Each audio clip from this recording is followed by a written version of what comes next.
New strikes across Tehran tonight as the U.S.-Israeli war on Iran is expanding, systematically destroying Iran's military, blowing up its missiles, and killing its leaders.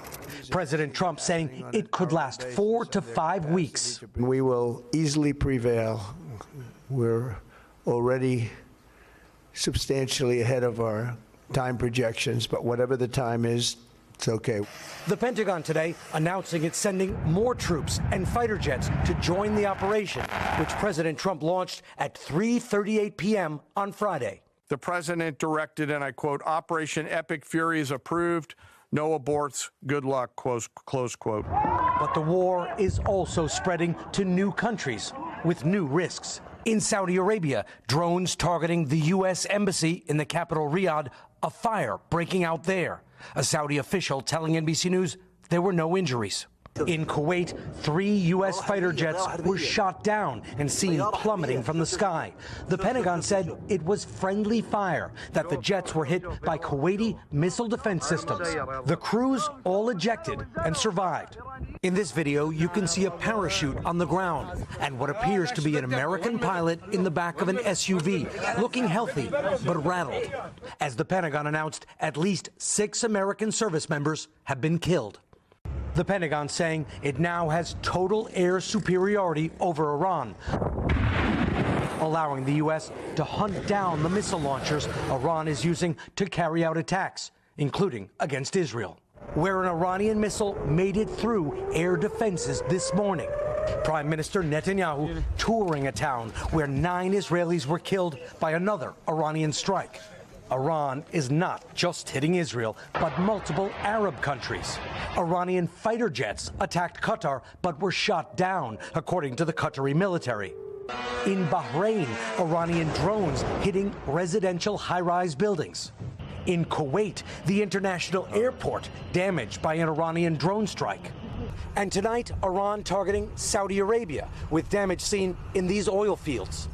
The Washington Post reporting over the past month, Saudi Arabia's Crown Prince Mohammed bin Salman has urged President Trump to attack Iran, according to 4 people familiar with the matter.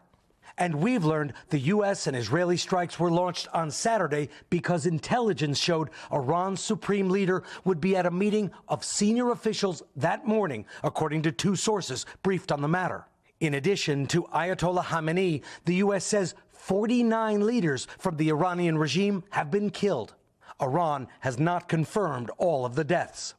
We also projected 4 weeks to terminate the military leadership, and as you know, that was done in about an hour, so we're ahead of schedule there by a lot. While inside Iran, officials say a girls' school was hit this weekend with dozens killed. The U.S. says it's investigating. There have been demonstrations supporting the Iranian regime, but also Iranians celebrating the death of the Ayatollah, his government deeply unpopular among many Iranians. All as President Trump laid out the objectives of the U.S. mission. We're destroying Iran's missile capabilities, and you see that happening on an hourly basis. Second, we're annihilating their navy. We've knocked out already 10 ships. They're at the bottom of the sea. Third, we're ensuring that the world's #1 sponsor of terror can never obtain a nuclear weapon. And finally, we're ensuring that the Iranian regime cannot continue to arm, fund, and direct terrorist armies outside of their borders. President Trump saying Iran walked away from negotiations, but a senior negotiator directly involved tells NBC News talks were making progress and were scheduled to resume. For now, no U.S. ground troops appear to be involved, although the Pentagon is not ruling them out. This is not Iraq. This is not endless. I was there for both. We'll go as far as we need to go to advance American interests, but we're not dumb about it. You don't have to roll 200,000 people in there and stay for 20 years. While Secretary of State Rubio suggesting this operation is about to intensify. The hardest hits are yet to come from the U.S. military. Richard and his team join us live tonight from a bombed-out building there in Tel Aviv. And Richard, Israel and U.S. forces still very much on alert tonight as Iran continues to fire. And now there's a new warning tonight from the State Department. There is, Tom. Good evening. This building was hit by an Iranian missile. One woman was killed. And you can see that even with the risk, even with ongoing attacks against this city, construction crews are here clearing away debris. And the State Department just a short while ago issued a warning to American citizens to evacuate from 14 countries in the Middle East, including Israel, Jordan, Saudi Arabia, and Egypt. Richard Engel with that new warning tonight. Richard, we thank you, and we're learning more about how this military operation unfolded and where it's going from here. Our senior national security correspondent, Courtney Kuby, joins us live now. And Courtney, you have details about President Trump giving the military the final order to proceed? Yeah, that's right, Tom. The first wave of strikes began with tomahawks fired from Navy ships and long-range precision munitions fired from aircraft outside Iran, taking out air defenses and paving the way for manned aircraft. Next up, B-1 and B-2 bombers began flying in, striking hardened underground missile sites and vertical silos with huge bombs to penetrate deep underground. Over 1,200 targets already hit.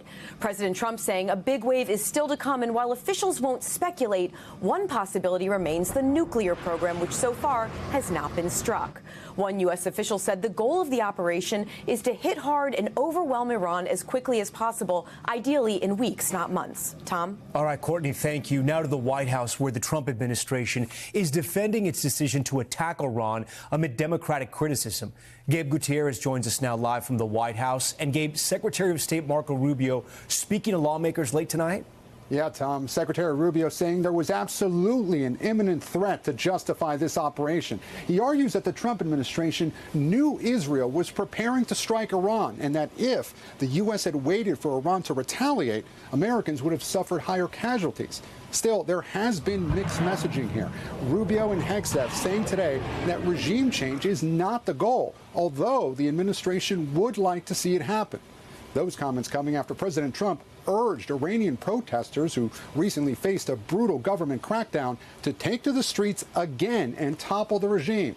Rubio and other top officials expected to continue briefing Congress tomorrow. Tom? All right, Gabe, our thanks to you.